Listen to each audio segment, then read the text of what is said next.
안녕하세요. 저는 회사에서 영업일을 하고 있는 30대 남성입니다. 저는 유복자로 태어나 아버지 얼굴도 보지 못하고 자랐고 남편 잃고 혼자 아들을 낳은 홀어머니 밑에서 어렵게 자랐습니다. 남편 없이 자식 키우기가 쉽지 않은 게 당연한 일이기에 가난하고 힘없던 저희 어머니는 저 때문에 무척 고생을 많이 하셨죠. 몸고생, 마음고생이 일상이라 밤마다 앓으시는 날도 많고 몸에는 늘 파스 냄새가 떠나지 않았습니다. 그런 어머니를 보고 자란 저는 언젠가 꼭 어머니에게 호강을 시켜드리고 싶다 생각했지만 어머니는 그런 저를 기다려주지 못하셨어요. 제가 대학을 다니다가 휴학을 하고 군대에 가 있던 어느 날 저 없이 혼자 계시던 어머니가 갑자기 돌아가셨거든요. 예상치 못한 교통사고로 하루아침에 돌아가신 어머니의 비보에 저는 망연자실할 수밖에 없었습니다. 몇 달만 기다리면 만기 전역을 할 텐데 그 몇 달을 남겨두고 저보다 먼저 떠나신 어머니에게 죄송하다는 말씀밖에 드릴 수가 없었어요. 이럴 줄 알았더라면 살아계실 때 잘해드릴 걸, 휴가 한 번 더 나올 걸 하며 소용없는 뒤늦은 후회만 할 뿐이었습니다. 그렇게 어머니마저 돌아가시며 저는 완전히 천혜고아가 되고 말았죠. 그 후로 군대를 제대하고 다시 학교에 복학하며 일상을 살아갔지만 어머니가 안 계시는 삶은 더 이상 똑같은 일상일 수 없었습니다. 죽지 못해 연명하듯 살기는 하지만 겉으로 웃고 있는 제 속은 사실 썩어 문드러지고 있었으니까요. 완전히 혼자가 되었다는 외로움은 점점 더 저를 잡아먹었고 저는 외로움을 술로 달래기 시작했습니다. 어머니 생각에 밤마다 잠이 들기 어려워 한 잔 두 잔 술을 하다 보니 어느새 집안에는 술병이 늘어나기 시작했고 슬픔을 달랜다는 핑계로 매일 술을 끼고 살던 저는 결국 어린 나이에 알코올 중독에 빠져들고 말았죠. 잘 다니던 학교를 자꾸 빼먹고 일상이 엉망이 되어가며 뭔가 잘못되었다는 걸 스스로도 느끼고 있었지만 당시에는 스스로 제어할 수가 없었습니다. 저는 브레이크가 고장난 자동차처럼 엉망이 되었고 그런 제 곁에는 몇 안 되는 친구들마저 떠나가고 있었죠. 고아의 주정뱅이를 친구로 두고 싶은 사람은 아무도 없을 테니까요. 그때는 차라리 이러다가 죽어버리는 게 낫겠다 싶기도 했습니다. 어차피 혼자인 내가 더 살아서 뭐하나 싶었거든요. 그렇게 나약하게도 슬픔에 취해 제 스스로를 갉아먹던 저는 결국 죽음의 문턱까지 갔다 오게 되었습니다. 그제서야 저는 제가 심각한 알코올 중독이라는 것을 알게 되었고 아직 젊은 저를 염려하시는 의사 선생님의 도움으로 알코올 치료를 시작하게 되었습니다. 사실 처음에는 귀찮은 게 솔직한 심정이었어요. 아무리 의사라지만 남의 일에 웬 참견인가 싶었습니다. 그때까지도 저는 스스로 괜찮다고 생각했으니까요. 원래 중독이라는 게 자신은 심각한지를 잘 모르다 보니 치료가 늦어지는데 저도 주변에 도와줄 사람이 하나도 없던 탓에 아마 그 의사 선생님이 아니셨더라면 결국 술로 인생을 마감했을지 모르겠다 싶었습니다. 덕분에 마지막 기회를 잡게 된 저는 늦기 전에 치료를 받을 수 있었죠. 상담과 치료를 통해서야 내 상태가 심각하다는 걸 알게 된 저는 그제서야 거울 속 망가진 제 모습을 보고 정신을 차리게 되었습니다. 아직 대학 졸업도 하지 못한 20대 중반 청년으로 보기에는 거울 속 제 모습이 길거리 노숙자나 다름없다 싶었거든요. 뒤늦게 상황을 파악한 저는 정말 굳은 마음으로 술을 끊어내기 시작했습니다. 애초에 좋아서 마시기 시작한 것도 아니었기에 술 자체를 멀리하는 건 어렵지 않았지만 술이 없으니 외로운 마음을 어떻게 달랠 수 있나 싶더라고요. 아마 상담 치료가 저에게는 많은 도움이 되었던 것 같았어요. 누군가한테 내 얘기를 털어놓는 것만으로 위안이 되고 외로움이 덜어진다는 걸 느꼈으니 말입니다. 덕분에 저는 무사히 알코올 중독 치료를 받게 되었고 그 후로는 새 삶을 살기로 결심했습니다. 앞으로 다시는 술은 입에도 대지 않을 것이고 사람 구실하며 뭐든 열심히 하는 사람이 되기로 말입니다. 저는 학교에 다시 복학하여 남은 학기 공부를 마치게 되었고 1년 만에 취직에 성공하게 되었습니다. 그리고 직장인이 되어 열심히 일을 하게 되었죠. 매일 출근을 한다는 건 저한테 무척 도움이 되는 일이었습니다. 규칙적인 삶으로 안정도 얻었고 나한테 할 일이 주어졌다는 게 제게는 동기부여가 되기도 했죠. 별 볼 일 없는 중소기업 사원이지만 내가 세상에 기여하고 있다는 게 제게는 살아갈 이유가 되어 주었습니다. 사실 그것도 별 이유는 되지 않을 텐데 그전에는 왜 그런 작은 의미도 찾지 못해서 술에 의존하며 살았을지 저는 이미 흘려보낸 청춘을 아쉬워하며 앞으로는 그만큼 더 열심히 살기로 결심했습니다. 좋은 여자 만나서 아이도 낳고 행복한 가정을 꾸리고 싶은 욕심도 생겼죠. 그랬던 제가 어느 날 천사를 만나게 되었습니다. 몸살 감기로 개인 병원을 찾게 되었는데 거기서 정말 예쁜 간호사 선생님을 보게 되었거든요. 말 안 통하는 노인분에게 짜증 한번 내지 않고 친절하게 응대하는 나이팅게일 같은 그녀의 모습에 저는 한눈에 반하게 되었습니다. 그 후로 아픈 곳도 없이 자꾸 그 병원을 찾았던 저는 얼마 뒤 그녀에게 정식으로 고백을 하며 제 마음을 전했습니다. 다행히 그녀도 제가 싫지 않았던지 저희는 정식으로 교제를 하며 1년 뒤에는 결혼까지 약속하게 되었죠. 첫눈에 반해서 결혼까지 속전속결이었지만 제 선택에 절대 후회는 없었습니다. 민경이는 너무나 좋은 여자였고 그런 여자를 놓친 것이야말로 바보 같은 일이라는 걸 알았으니까요. 아내는 예전에 저처럼 홀어머니를 모시고 살며 성실히 살던 사람이었습니다.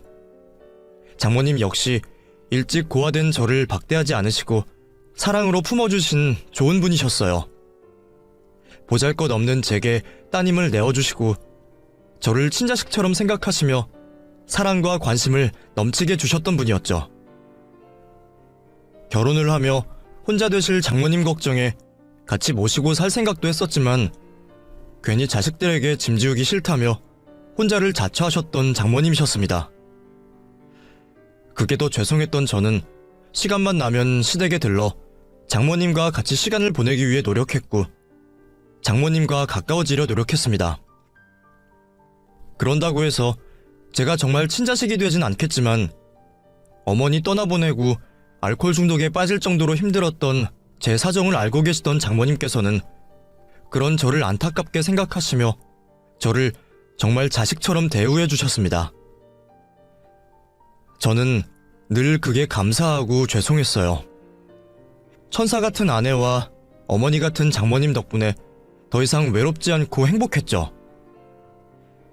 결혼을 한다고 해서 모든 사람이 행복해지는 건 아닐 텐데 내가 이렇게 행복해도 되는 건지 저는 무서울 정도로 행복해졌습니다.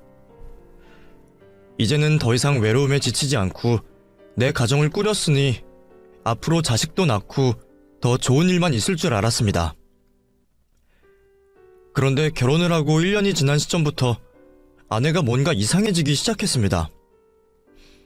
매일 퇴근하고 제 저녁상을 차려주기 바쁘던 아내가 갑자기 집을 비우는 날이 많아지고 제게 숨기는 게 많아지는 듯 했거든요. 결혼할 때 하객도 별로 없던 아내라 갑자기 너무 잦아진 아내의 외출이 이상했는데 그런 아내가 심지어 저 몰래 외출을 하는 거였죠. 제가 늦게 들어올 줄 알았는지 저한테 말도 안 하고 집을 비운 일이 여러 번이었거든요.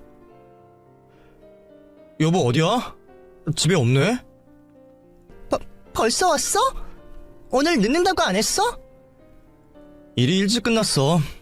당신은 어딘데? 나 오늘 야간 진료 있어서 늦을 것 같아. 혼자 밥 먹고 있어. 야간 진료가 있다기에 혼자 집에 올 아내 걱정에 병원으로 찾아갔더니 아내 말과 달리 병원 문은 이미 굳게 닫혀 있었습니다.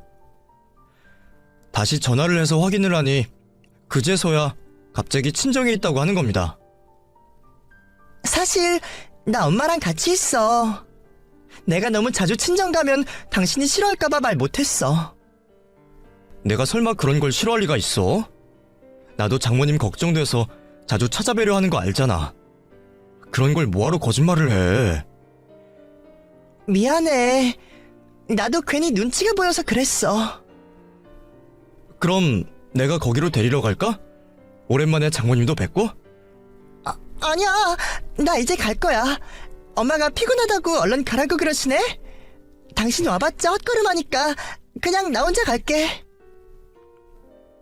처음에는 저도 그 말을 믿었습니다.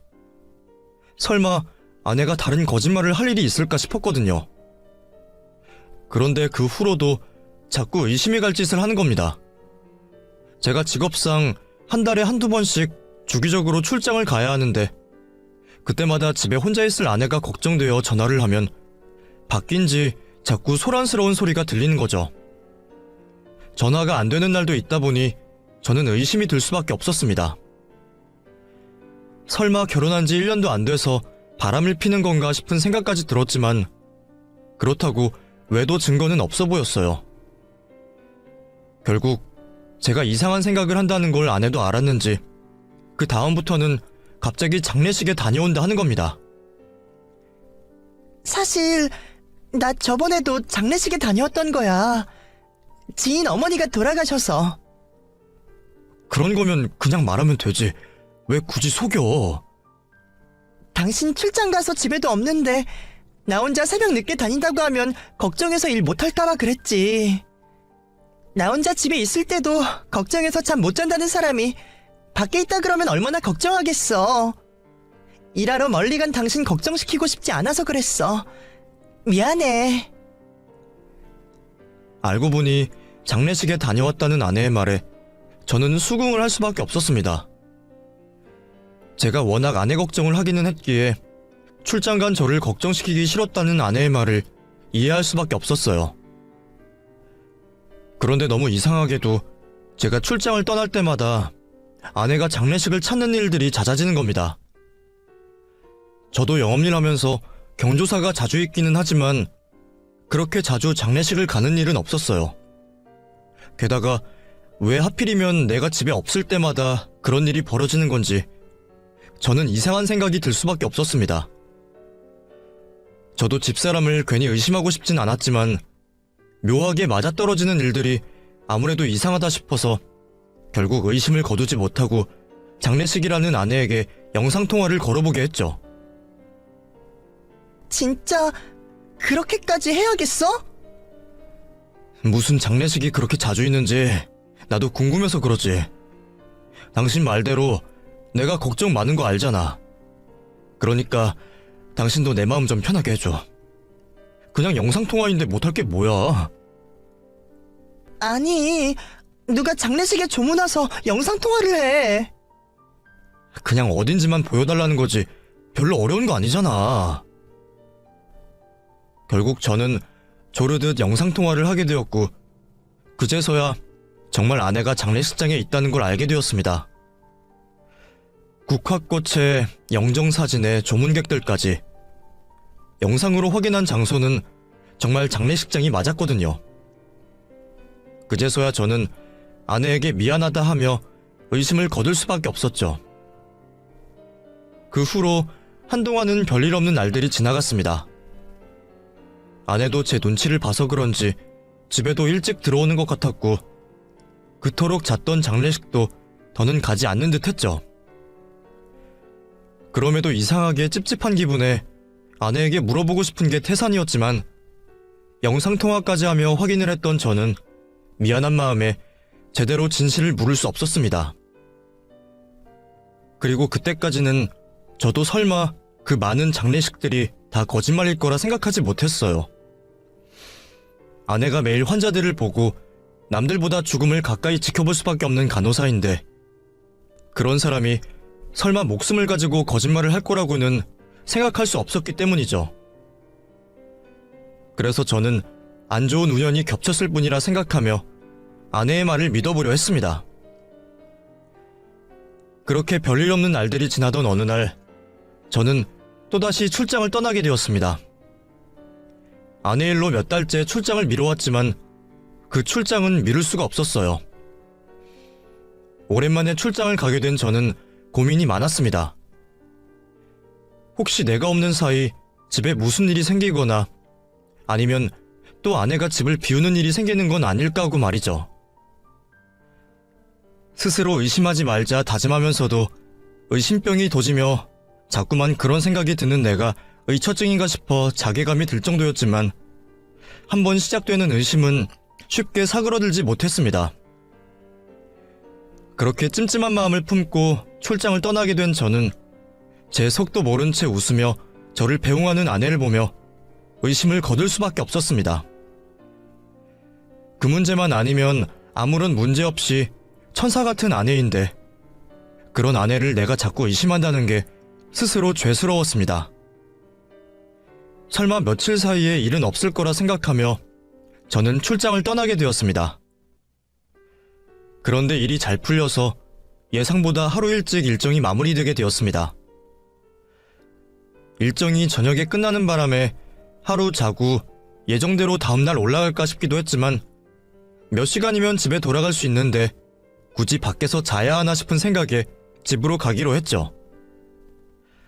순간 아내에게 그런 사실을 알리지 않고 몰래 집으로 가볼까 싶은 생각이 들었지만 마지막 남은 신뢰를 지키고 싶었던 저는 아내에게 미리 연락을 하기로 했습니다. 아내에게 함정 수사를 하는 옹졸한 남편이 되고 싶지 않았거든요. 그런데 무슨 일인지 아내가 한참 동안 전화를 받지 않는 겁니다. 이제 막 저녁을 먹고 났을 정도의 시간인데 왜 전화가 되지 않는 건지 저는 또다시 두근거리는 마음을 진정시켜야 했죠. 아내가 계속 연락이 닿지 않으니 어쩔 수 없다 생각했던 저는 우선 집으로 향할 수밖에 없었습니다. 그렇게 집에 도착하게 된 저는 깜깜하게 불 꺼진 집안 풍경에 망연자실하고 말았습니다. 설마 이 시간까지 퇴근을 안 했을 리도 없을 텐데 미리 연락도 없이 어딜 간 건지 저는 저를 또 의심케 만드는 아내가 너무하다 싶은 생각이 들었습니다.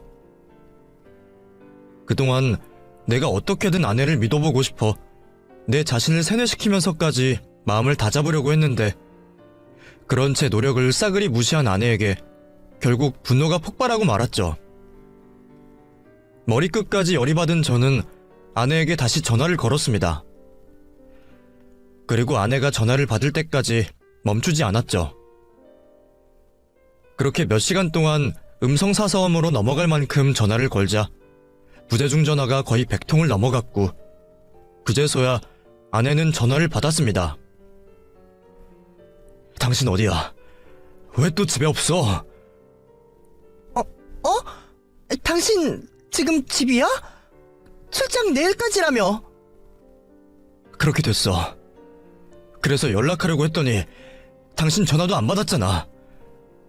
그리고 지금 집에 와서 이제 자정이 다 되어가는데 당신 왜 아직도 집에 안 와? 내가 분명히 말하지 않았어?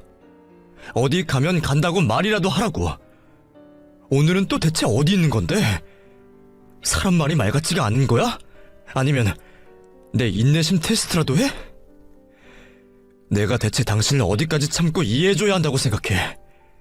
나도 그동안 충분히 할 만큼 한 것 같은데 그걸로도 모자란 거야? 아니면 나랑 다 끝내고 싶다 이거야? 잘 참던 제가 한번 터트리기 시작하니 분노에 섞인 말이 끝도 없이 튀어나왔습니다. 계속 질문을 던지면서도 아내가 대답할 수 있는 틈도 주지 않고 몰아붙였죠. 무슨 말을 어떻게 했는지도 모르고 한참 화를 낸 저는 수화기 너머로 당황한 아내의 목소리를 들을 수 있었습니다. 그래서 대체 어디 있냐고 당신! 장례식장이야. 그런데 아내가 이번에도 장례식장이라는 핑계를 대는 겁니다. 평소라면 믿어줄 생각도 있었지만 그날은 이게 또 무슨 좋은 핑계인가 싶어서 믿을 수가 없는 거죠. 이미 화가 날 대로 난 저는 그 말을 당연히 거짓말이라 생각했습니다. 장례식? 이번에는 또 누가 죽었는데?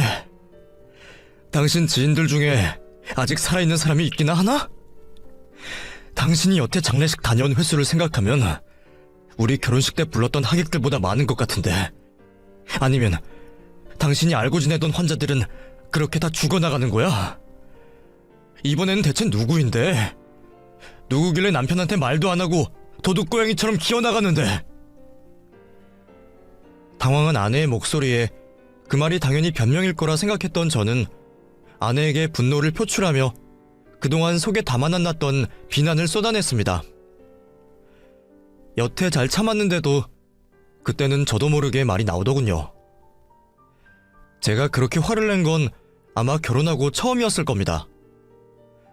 아무리 화가 나도 상처받을 만한 말을 아끼려던 저였으니 말입니다.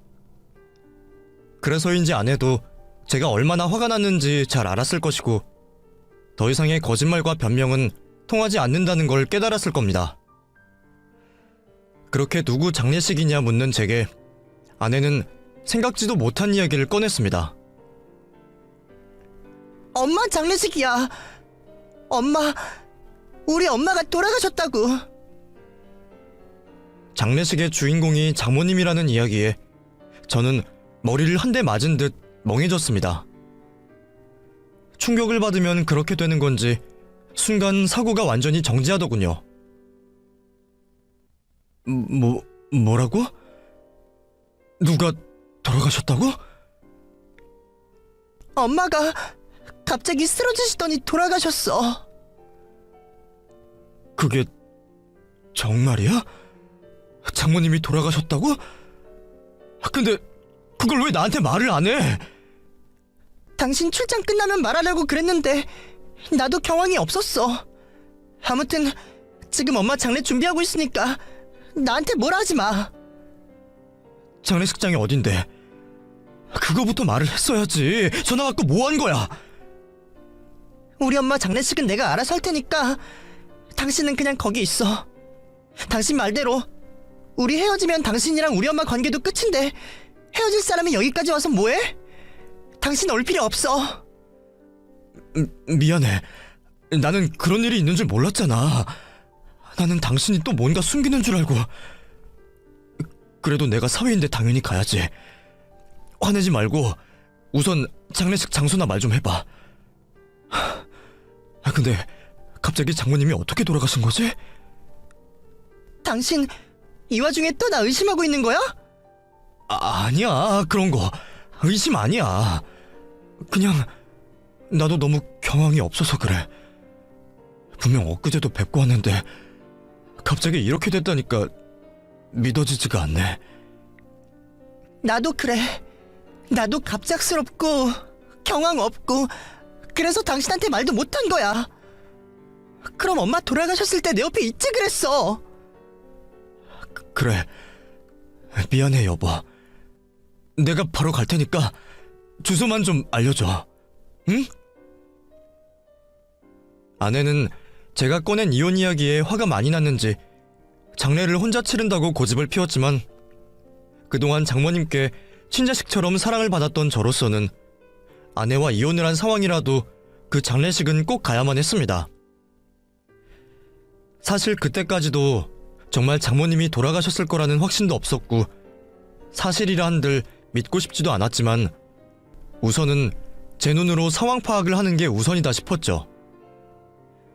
저는 아내에게 미안하다며 사정사정을 하며 아내를 구슬려서야 겨우 장례식장 주소를 받게 되었고 옷을 제대로 갖춰 입을 정신도 없이 장례식으로 달려가게 되었습니다. 출발을 하고 한참 지나서야 제가 장례식에 필요한 검은 정장을 챙기지 않았다는 생각이 떠올랐지만 한시라도 빨리 장례식장으로 향해야 했던 저는 그런 건 안중에도 없었죠. 그래도 다행인지 아내가 알려준 주소지가 한두 시간 거리 안에 있던 가까운 곳이라 저는 최대한 빨리 그곳에 도착하려 했습니다.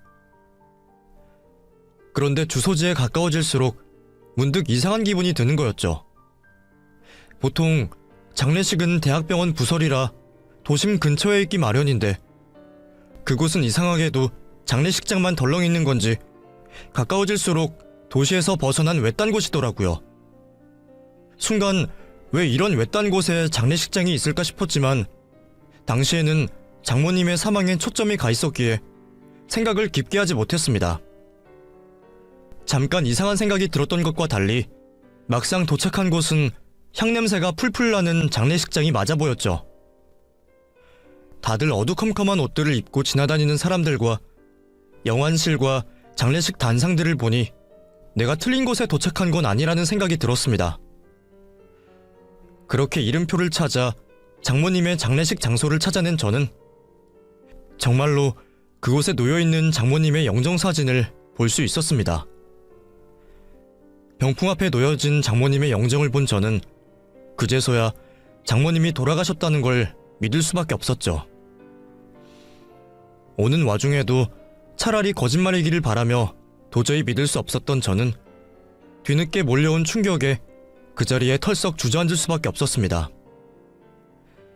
순간 자리를 지켜야 할 아내는 어디 가고 아무도 없이 비어있나 싶었지만 슬픔에 휩싸였던 저는 아무도 없이 텅 비어진 장례식장을 신경 쓸 겨를도 없었어요. 장모님, 이게 무슨 일이야 대체? 이렇게 갑자기 돌아가실 줄은 몰랐던 탓에 너무 큰 충격을 받았죠.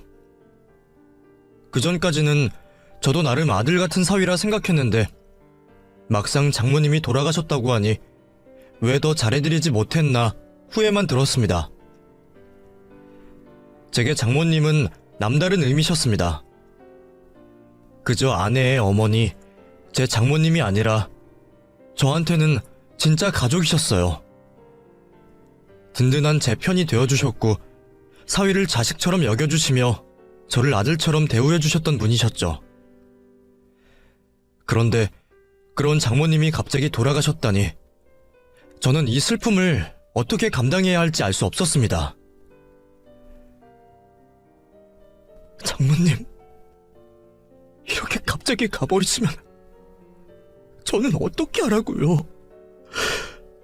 친아들처럼 생각하신다고, 엄마처럼 생각하라고 하셨는데 제가 어머니라고 한번 불러보기도 전에 이러시는 법이 어디 있어요? 저한테서 아버지 어머니 다 데려가시고 이제는 장모님마저 뺏어가십니까? 왜 항상 후회는 늦어서야 되는 건지 어머니를 먼저 떠나보내고서 자식도리를 다하지 못해 가슴에 맺혔던 제 한은 장모님이 돌아가신 후에도 계속되었습니다. 혹시나 이럴까봐 모시고 같이 살고 싶었던 건데 말이에요. 그때는 저도 아직 챙겨드릴 날이 많을 줄만 알고 안일하게 생각했는데 이럴 줄 알았으면 장모님이 싫으시다고 하셔도 제가 고집을 피워 모시고 살 것을 그랬습니다.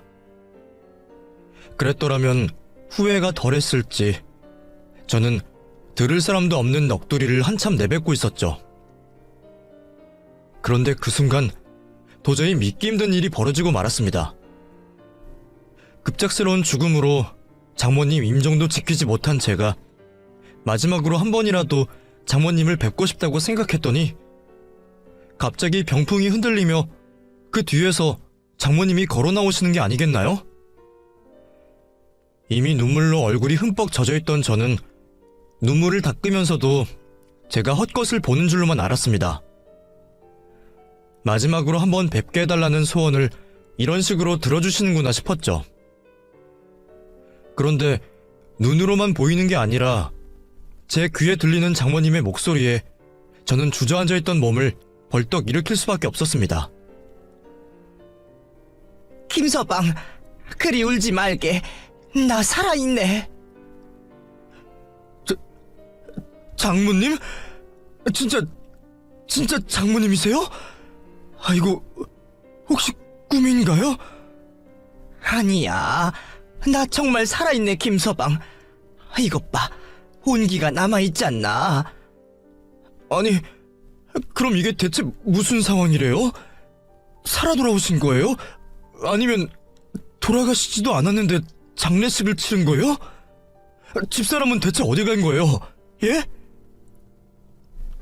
너무 혼란스럽던 저는 장모님께 질문을 던질 수밖에 없었고, 한숨을 깊게 내신 장모님께서는 한참 만에야 제게 상황을 말씀해 주셨습니다. 김서방, 사실 이거 다 민경이가 꾸민 짓이네. 내가 통조하면 안 되는 건데 부모가 뭔지 내가 딸 부탁에 넘어가 버렸어. 장모님은 이 모든 게 아내가 꾸민 일이라며 제게 사죄를 하셨습니다. 그게 무슨 말인가 싶었던 저는 장모님의 설명을 듣고 충격을 받았죠. 김서방, 내가 진짜 자네한테는 면목이 없네. 민경이 걔가 시켜도 이런 짓까지 통제하면 안 되는 건데 나는 이렇게라도 하면 그년이 정신이라도 차릴까 싶어서 그랬던 건데 병풍 뒤에 숨어서 자네가 하는 얘기를 듣고 있자니 내가 자네한테 이런 짓을 했다가는 천벌을 받겠구나 싶은 거야. 자네가 나를 그리 생각하는 줄도 모르고 나도 모르게 팔이 안으로 굽었지. 그렇다고 자네 나쁘게 하려고 그런 건 정말 아니야. 제발 용서해주게. 그게 대체 무슨 말씀이세요, 장모님? 집사람이 뭘 꾸몄는데요? 대체 뭐 때문에 이런 짓까지 하신 거예요? 역시 집사람이 저한테 숨기는 게 있었던 거죠? 뭐예요? 저 몰래 다른 남자라도 만나는 겁니까? 그런 게 아니라 사실 민경이 걔가 지금 도박에 완전히 빠져버렸어. 여기도 사실 도박장이야. 내가 진작 말렸어야 하는데 내가 말린다고 듣지도 않고 정신이 완전히 나가버려서 말을 해도 통하지를 않아. 내가 자네한테 다 말하고 손 씻으라고 그렇게 달랬는데 이번 한 번이 마지막이라면서 나한테 이런 짓까지 시키지 뭔가. 아휴, 이 자식이 웬수지 웬수야. 도박이요?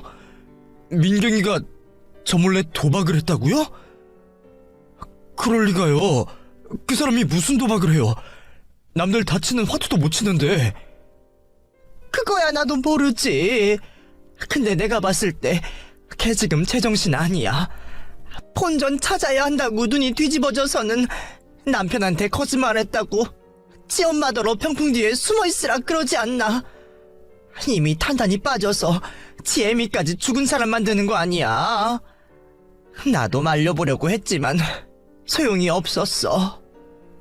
이렇게 될 줄 알았으면 나도 자네한테 진작 알렸어야 하는데 내가 자식 잘못 키운 죄했다 싶어서 말을 못하다가 이제야 말하게 돼서 정말 미안하네, 김서방. 아내가 다른 것도 아니고 도박에 빠져 있었다는 장모님의 말에 저는 어리 빠진 기분이었습니다. 그동안 아내가 나 몰래 바람을 피거나 누구를 만난다고만 생각했지 설마 도박을 하고 있을 거라고는 상상도 해보지 못했거든요. 그것도 그럴 것이 원래 제 아내는 인형 뽑기도 돈 아깝다고 하지 않고 화투는커녕 남들 다 아는 카드놀이도 잘 할 줄 모르는 사람이었습니다. 그런데 그런 여자가 무슨 도박을 하고 이런 말도 안 되는 짓을 벌였다는 건지 저는 도저히 믿기가 어려웠어요. 하지만 죽었다던 장모님이 살아 일어나셨는데 제가 이제 와서 못 믿을 얘기가 있을까요? 그런 저를 보신 장모님은 직접 보여주시겠다며 저를 어디론가 데려가셨습니다. 지금도 그놈의 도박한다고 들어가 있는 거야. 나도 부모로서 내 딸 치부 드러내기가 창피하고 무서워서 숨기려고 했는데 자네도 내 자식이나 마찬가지인데 어찌 계속 모른 척 할 수 있겠나. 죽이 되던 밥이 되던 자네가 직접 보고 이혼을 하던 요절을 내던 알아서 하게. 나도 더 이상 자식 같은 사위 속이는 짓은 못하겠네. 제게 씻을 수 없는 상처를 입혔다며 후회를 하시는 장모님은 그렇게 말씀하시며 저를 영안실까지 데려가셨습니다. 그리고 영안실 문을 열자 제 눈앞에 경악할 광경이 펼쳐지고 말았죠.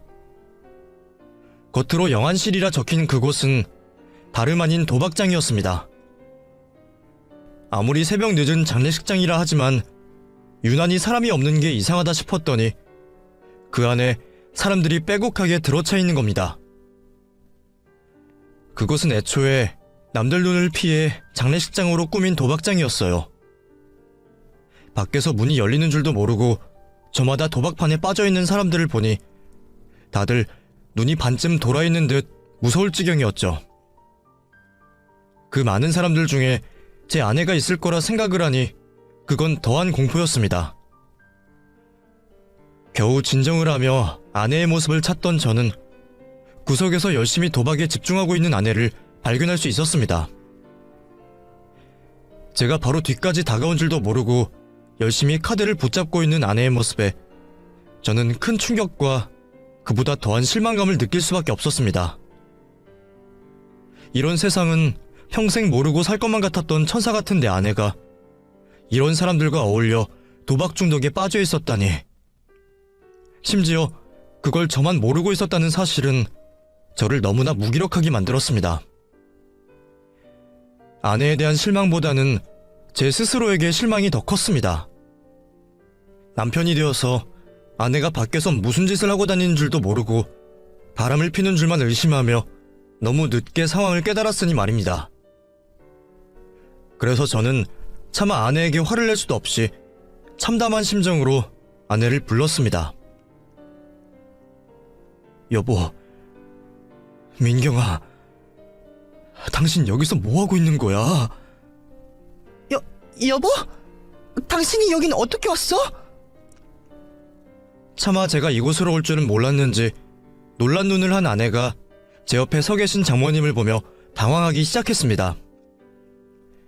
내가 여기까지 왔으니 정신 차리고 나를 따라 나설 거라 생각했던 저의 기대와 달리 아내는 저를 보고도 그 자리에서 꼼짝을 하지 않았어요.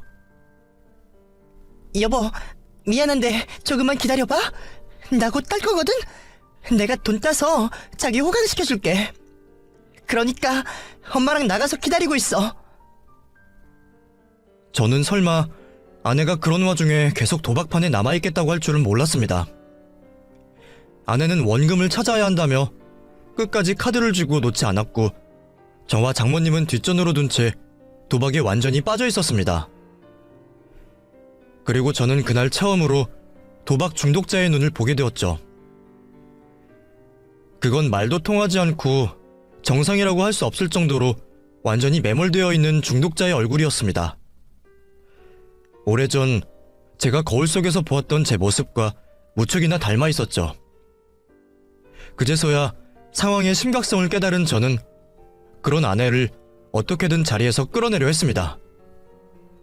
당신 뭐 하는 거야? 이제 그만하고 빨리 나와. 나 이거 따야 돼. 내가 여기 들인 돈이 얼만데 여기서 그만두라는 거야? 당신도 나 못 말려. 나 꼭 돈 따서 우리 엄마 호강시켜주고 당신한테 당당해질 거야. 나 이 돈 꼭 있어야 한다고. 대체 무슨 소리를 하는 거야? 당신이 이런다고 우리가 어떻게 행복해져? 이런 불법 도박을 하는 자체가 범죄인데 어떻게 우리더러 그런 짓을 두고 보라고 할 수 있어? 당신 이거 중독이야. 이런 돈 따온다고 우리가 좋아하겠어? 당신 빨리 못 일어나? 아내를 힘으로 끌어내는 와중에도 아내는 다시 돌아가서 판돈을 따야 한다 난리였습니다. 여보, 차 돌려 얼른. 나 지금 가서 다시 해야 해. 조금만 버티면 내가 딸 수 있는 건데 어떻게 포기를 해. 나 진짜 그 돈 필요해. 어? 여보, 제발. 아내를 차에 태워 집에 돌아가는 동안에도 아내는 돈을 되찾아야 한다며 안달을 했고 운전하는 저를 위험하게 방해하려고까지 했습니다. 집으로 데려가다가 무슨 일이 벌어질까 두려워진 저는 결국 결단을 내릴 수밖에 없었죠. 뒷좌석에 아내를 꼼짝 못하게 묶어둔 채 잠시 내려 장모님과 따로 아내의 거취에 대해 상의를 하게 되었고, 결론이 난 저희는 그 길로 아내를 병원에 입원시키기로 했습니다. 장모님도 보셨다시피 저 사람 지금 제정신 아니에요. 저한테 다 들키고도 판돈 생각하는 거 보면 이거 중독 심각한 겁니다. 원래 옛날부터 도박 중독은 손목 자르지 않는 이상 못 고친다 그랬어요. 그래도 요즘에는 병원에서 치료가 된다 그러더라고요. 제가 아시는 분도 병원 치료로 좋아지신 분이 있다고 들었어요. 물론 쉽지 않을 거고 집사람 병원에 두고 저희도 편하지 않겠지만 지금 저 사람 살릴 수 있는 길은 이 방법밖에 없습니다. 안쓰럽다고 그냥 방치하다가는 진짜 큰일 날 거예요. 그러니까 병원으로 가요, 장모님. 그래, 자네 생각이 그렇다면 나도 반대할 생각 없네. 사실 나도 그 생각 안 해본 거 아니지만 나 혼자서는 방법이 없더라고. 입원을 시키려면 보호자 2명 이상 동의를 받아야 한다는데 그때는 내가 자네한테 도저히 말을 할 수가 없어서 못했어. 안 그래도 내가 알아봐둔 병원이 있으니 글로 가게. 내가 전에 전화했을 때는 전화만 하면 바로 입원도 가능하다 그랬어. 나도 안일하게 생각했지만 이제는 자네 말 뜻 뭔지 알겠네. 자식 새끼 병원에 가둘 게 안타까워서 늦장 피우다가 감옥에 보내느니 차라리 병원에 집어넣는 게 낫겠지. 나는 완전히 자네 편이니까 그렇게 하게. 그렇게 아내를 병원에 보내기로 작정한 저는 마지막으로 아내에게 물었습니다. 하나만 물어보자. 대체 어쩌다가 도박에 손대게 된 거야? 당신이 뭐가 부족하다고? 병원에서 간호사로 일 잘하고 결혼해서 행복한 일만 남았는데 그런 당신이 도박을 할 일이 뭐가 있어? 원래 그런 거 좋아하지도 않았잖아. 설마 돈이 필요했던 거야? 이제 와서 거짓말은 더 통하지 않으니까 이제라도 솔직하게 말해봐. 대체 왜 그런 거야? 호소하듯 묻는 저의 물음에 한참 동안 제 시선을 피하던 아내는 자신을 꼭 붙잡은 제 손을 바라보더니 결국 입을 열었습니다. 그리고 저는 또 한 번 몰랐던 사실을 알게 되었죠. 간호사인 줄 알았던 아내가 사실은 간호조무사였고 심지어 저 몰래 결혼 전 가진 빚까지 있었던 사실을 말이에요.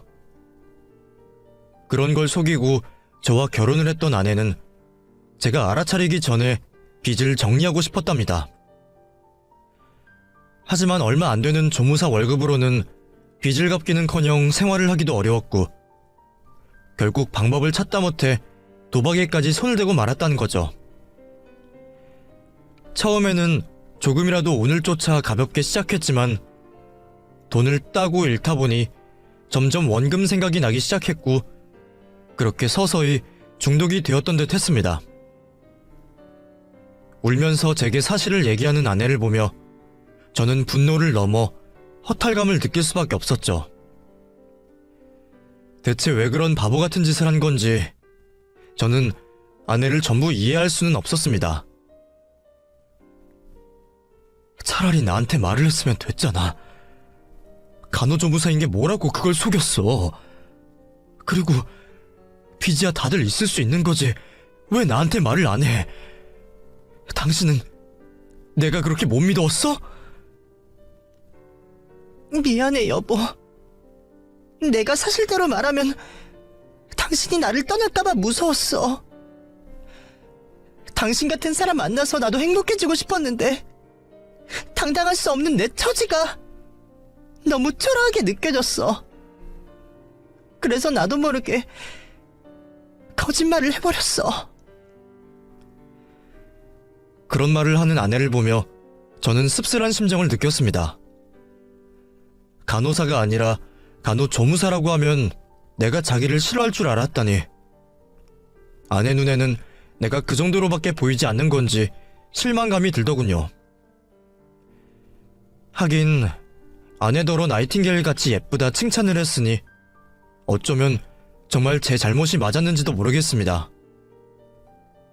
그랬더라도 결혼까지 하고 부부가 된 이상 숨기는 건 없어야 했을 텐데 결혼 생활을 유지하면서도 나를 오롯이 믿지 못한 아내에게 저는 무슨 말을 할 수 없었습니다. 결국 제가 아내를 너무 모르고 있었다는 생각밖에 들지 않았죠. 모든 사실을 알게 된 저는 이혼을 고민할 만큼 충격이었지만 그렇다고 그 사람과 장모님을 모른 채 할 수는 없었습니다. 이혼을 할 때 하더라도 우선 사람은 살리고 봐야겠다 싶었던 저는 예정대로 아내를 병원에 데려가기로 했습니다. 보험도 되지 않는 치료에 당장 계약금처럼 지불해야 하는 병원비가 상당했지만 그것도 제가 모두 내기로 했습니다. 이혼을 할지도 모르는 상황에 왜 그렇게까지 하냐 생각하실지 모르겠지만 아마 저는 아내와 헤어진 상태였더라도 아내를 도왔을 겁니다. 비단 아내뿐 아니라 장모님을 위해서라도 말이죠. 제가 무슨 마음으로 입원을 시키는 건지 눈물 참으며 지켜보고 계시는 장모님은 무슨 심정이실지 아는지 모르는지 아내는 입원을 하고 싶지 않다며 버티려 했습니다. 여보, 나 이제 안 할게. 정신 차릴게. 내가 왜 입원을 해야 해? 여기 싫어. 나 그냥 집에 가고 싶어. 우리 집에 가자. 어? 나라고 좋아서 이러는 줄 알아? 하지만 당신 지금 제정신 아니잖아. 아프면 치료를 받아야지. 그건 누구보다 당신이 제일 잘할 거 아니야. 당신도 지금 그냥 아픈 것뿐이야. 혼자 힘으로는 못 견딘다고. 그러니까 적절한 치료 받자. 그래야 우리 다 살 수 있어. 그럼 나 치료받으면 화 풀 거야? 당신 설마 나랑 헤어질 거 아니지? 내가 거짓말한 건 정말 잘못했어. 근데 나도 정말 힘들었어. 당신 말대로 나 아픈 거라며. 그럼 치료 받을 때까지 기다려줄 수 있어? 제발 이혼하자고 하지 마. 그래. 우선 당신이 치료받고 정신 차리면 그때 가서 다시 얘기하자. 그때까지는 이혼 얘기 안 하고 기다릴 테니까 대신 당신도 확실히 완치 판정 받을 때까지 치료받아. 그게 아니면 나도 그때는 더 이해 못해줘. 지금 이렇게 하는 게 내가 할 수 있는 최선이야. 나머지는 당신이 직접 보여주는 수밖에 없어. 솔직히 이혼을 해야 할지 고민이 되었지만 당장은 사람을 살려야겠다는 생각에 그런 약속을 할 수밖에 없었습니다. 아내는 저의 말에 결국 치료를 받기로 했고 저와 장모님은 아내를 병원에 둔 채 착잡한 마음으로 돌아 나오게 되었습니다. 그 후 다행히도 아내는 불평 없이 치료를 잘 받게 되었고 반년 만에 입원 치료를 끝내고 통원 치료를 시작하게 되었습니다. 다행히 진전이 좋아요. 가족분들이 늦기 전에 잘 데려오시기도 했고 환자분의 의지가 대단합니다. 이 정도면 퇴원하셔도 되겠어요. 대신 당분간 관련된 자극을 피하시고 앞으로는 다른 곳에 관심을 두시는 게 좋을 것 같습니다. 반년 만에 아내를 데려 나오며 저는 다시 생생한 아내의 눈빛을 마주할 수 있었습니다. 물론 지난 반년간도 매주 면회를 가며 아내를 만났지만 병원에 있던 아내는 그리 좋아 보이지 않았거든요. 중독과 싸운다는 게 얼마나 고된 일일지 누구보다 이해하는 저로서는 아내가 스스로를 이겨내기를 바라는 수밖에 없었습니다. 그렇게 좋은 결과를 보이며 병원을 퇴원하게 된 아내는 그 후 새로운 목표를 잡게 되었습니다. 의사의 조언처럼 건전한 생활을 하며 제게 했던 거짓말을 만회하기 위해 병원 일을 하면서 밤에 야간대학의 간호학과를 다니기로 했죠. 병원에 있는 동안 이미 합격 통지까지 받아낸 아내는 그 결심을 보여주듯 그 후로 정말 열심히 살아갔습니다. 아내가 갚지 못해 제가 대신 갚았던 돈을 매달 제게 분납으로 돌려주고 있고요. 애초에 먹고 살기 위해 지었던 빚이라 갚을 필요 없다는데도 그렇게 하겠다는 아내를 보면 아내의 의지가 얼마나 대단한지 저도 알 수 있었습니다. 이렇게 할 수 있는 사람이 그동안 혼자 잘못된 생각에 빠져들었던 것을 보면 저는 그런 아내가 안타깝기도 했습니다. 만약 아내가 좋은 환경에서 기회를 얻었더라면 이런 일이 없었을 거라 싶었거든요. 아버지가 일찍 돌아가시지 않고 집안이 넉넉했다면 대학에 진학해서 간호사의 꿈을 진작 이뤘을 수도 있을 겁니다. 하지만 아내는 홀어머니와 살며 당장 돈을 벌기 급급했던 상황이었고 빚을 질 수밖에 없는 상황을 겪었습니다. 그리고 그런 자신의 처지가 부끄러워 남편인 제게도 솔직하지 못했겠죠. 한때 힘든 일을 겪었던 저도 그 마음을 모르지 않기에 저는 결국 마지막으로 아내를 이해하고 믿어보기로 결정했습니다. 천성이 나쁜 사람은 아니라는 걸 알고 있기에 저는 끝까지 아내를 믿고 싶어요. 아마 저와 장모님이 계신 한 아내도 더 이상 무너지지 않으리라 기대합니다. 그럼 저희 부부가 신뢰를 잃지 않도록 응원을 부탁드리며 저는 여기서 인사드리겠습니다. 감사합니다.